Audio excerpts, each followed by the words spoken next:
Entrepreneur Festival 2013. Let's inspire and be inspired.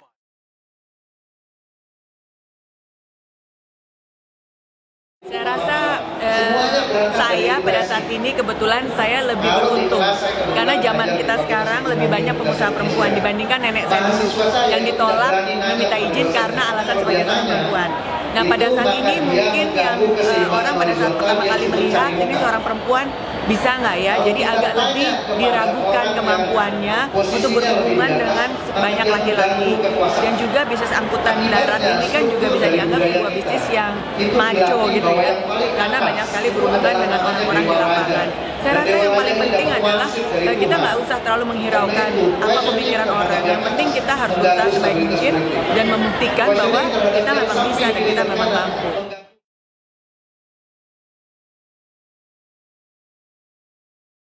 Pada saat ini kami mempunyai sekitar 26.000 kendaraan yang tersebar di 13 kota di Indonesia. Nah, jumlah pengemudinya ada sekitar 33.000 dan karyawan sekitar 5.000 orang. Karyawan itu termasuk petugas bengkel juga. Dari situ kita ke depannya kita akan mengembangkan lagi bisnis transportasi darat di seluruh Indonesia. Sehingga kita bisa memberikan layanan transportasi yang andal itu tadi, aman, nyaman, mudah, dan personalized. Karena terus terang dalam perkembangan kita banyak diundang oleh pemerintah setempat untuk memperbaiki transportasi darat yang ada di kota tersebut. Sehingga bagi kita ini adalah suatu kegiatan juga untuk memajukan kota tersebut.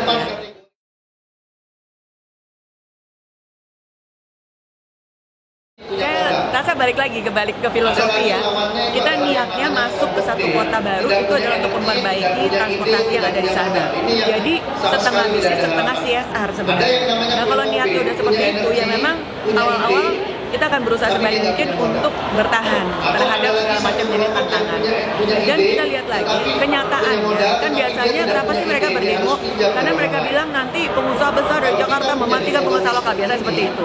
Kenyataannya setiap kota yang kita masuk sudah 13 kota nih sekarang di Indonesia, tidak ada satupun kota yang pengusaha lokalnya itu mati, kecuali memang mereka tidak berniat untuk memperbaiki diri.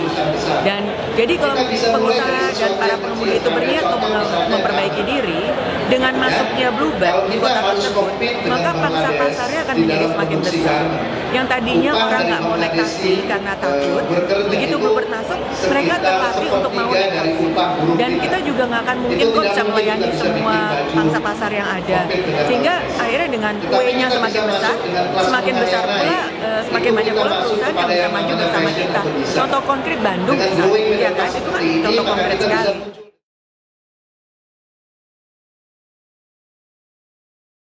Pertama mungkin mendapatkan izinnya, kemudian sebenarnya dalam perkembangan dan khususnya Bluebird Group ya, challenge terbesar kita pada saat ini adalah bagaimana menyeimbangkan antara perkembangan yang pesat dengan kualitas. Sekarang ini semakin sulit untuk mendapatkan pengemudi yang memenuhi seluruh kriteria dari Bluebird Group dengan perkembangan Bluebird yang sedemikian pesatnya. Oleh sebab itu ada beberapa kriteria yang kita lebih dahulukan. Contoh, sekarang ini dengan kemajuan ekonomi yang meningkat pesat, banyak pilihan orang untuk menjadi karyawan dan sebagainya, sehingga jumlah orang yang ingin menjadi pengemudi taksi itu jauh berkurang. Ya, nah yang kita utamakan adalah calon pengemudi yang mempunyai attitude dan behavior jadi yang sangat baik. Nah, kendalanya adalah sebagian dari mereka itu tidak mengerti jalan-jalan yang ada di Jakarta contohnya. Nah, hal itu yang sekarang ini masih kita nomor 2-kan. Kenapa? Karena kita beranggapan setelah 1 bulan mereka akan terbiasa. Tetapi attitude dan behavior itu akan sangat sulit untuk diganti. Dan yang utama kita adalah keamanan dan kenyamanan penumpang kan. Jadi kita harus menjaga itu dengan sangat ketat. Itu challenge terbesar kita sekarang. Karena untuk memenuhi the perfect candidate itu sekarang udah sulit.